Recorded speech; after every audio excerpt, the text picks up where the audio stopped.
सुप्रभातम बच्चों, ध्यान दें। हम समझते हैं कि कल का वीडियो आपने ज़रूर YouTube से देखा होगा, क्योंकि कल हम आपके WhatsApp पे वीडियो डालना भूल गए थे, ध्यान नहीं रहा। तो YouTube पे आपका वीडियो पड़ा था, हो सकता है आपने देखा हो, नहीं देखा हो तो देख लीजिएगा, क्योंकि अब हम उसको WhatsApp में अभी नहीं डाल रहे हैं। अगर आवश्यकता समझिएगा तो बताइएगा, तो फिर उसको WhatsApp पे भी डाला जा सकता है। ठीक है, चलिए आज का नया वीडियो देखें। आज आपका पुनः महादेवी वर्मा में लेखांश चल रहे थे, लेखांश पर आधारित प्रश्न। और देखें, ये है मैं नीर भरी दुख की बदली, स्पंदन में चिर निस्पंद बसा, क्रंदन में आहत विश्व हंसा, नैनों में दीपक से जलते, पलकों में निर्झरड़ी मचली, मेरा पग पग संगीत भरा, श्वासों से स्वप्न पराग झरा, नभ के नव रंग बनते दुकूल, छाया में मलय बयार पली, मैं नीर भरी दुख की बदली। तो यहाँ पर जो प्रश्न बनेंगे, पहला होगा पद्यांश के पाठ एवं कवि का नाम लिखिए। तो पद्यांश के पाठ का नाम है गीत, गीत शीर्षक है, और गीत 1, गीत 2, गीत 3 आप समझ सकते हैं, ये 3 से लिया गया है। महादेवी कहती हैं, अच्छा हाँ, रेखांकित अंश की व्याख्या अब हम आपको बता रहे हैं। और ये लेखिका है यहाँ की, इसकी इस पाठ की लेखिका या कवि कवयित्री लिखना भी आप सीख ले ध्यान से। का और वा और या में छोटी की मात्रा, त्रा में बड़ी की मात्रा, कवयित्री ये शुद्ध होता है। तो कवयित्री है महादेवी वर्मा।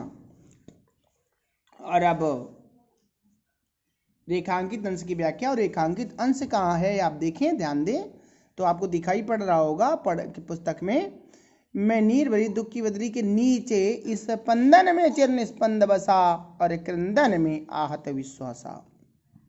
ये आपका रेखांकित वाक्य है। अब इसकी व्याख्या पर आप थोड़ा ध्यान दें। कवयित्री महादेवी वर्मा जी कहती हैं कि मेरी स्पंदन अर्थात कंपन एवं गतिशीलता में भी सदैव हमेशा गतिहीनता समाहित रहती है। मेरे रोने में भी यह घायल संसार प्रसन्न हो रहा है और मुस्कुरा रहा है। कहने का महादेवी के तात्पर्य यह है कि जिस समय मैं विरह से व्याकुल होकर के गीत लिखती हूँ, गीत कविता करती हूँ, तो ये संसार मेरी वाह वाह करता है, प्रसन्न होता है।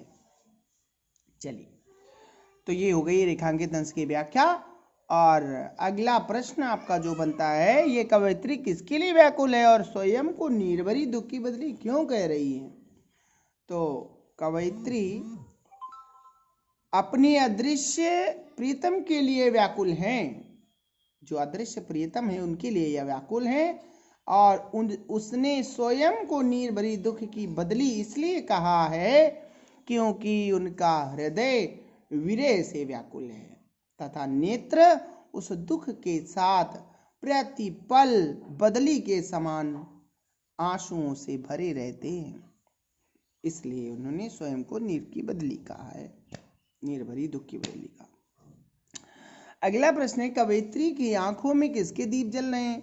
तो कवयित्री की आंखों में सदैव आशा के दीपक जलते हैं। उसे आशा है कि एक दिन उनका परमात्मा से, उनके प्रियतम से मिलन अवश्य होगा। अगला प्रश्न है, छाया में मलय बयारपली का आशय स्पष्ट कीजिए। तो छाया में मलय बयारपली का आशय है कि मेरी छाया तक में मलय पर्वत की वायु पालित होती है, पलती रहती है। तो ये था आपका लेखांश पहला। और एक और लेखांश आपका पुनः आता है, उस लेखांश पर थोड़ा आप ध्यान दें। सुधि मेरे आगम की जग में, सुख की सिहरन हो अंत खिली। ध्यान देंगे आप तो समझ में आएगा। सुधि मेरे आगम की जग में, सुख की सिहरन हो अंत खिली, अविस्तृत नभ का कोई को ना, मेरा न कभी अपना होना।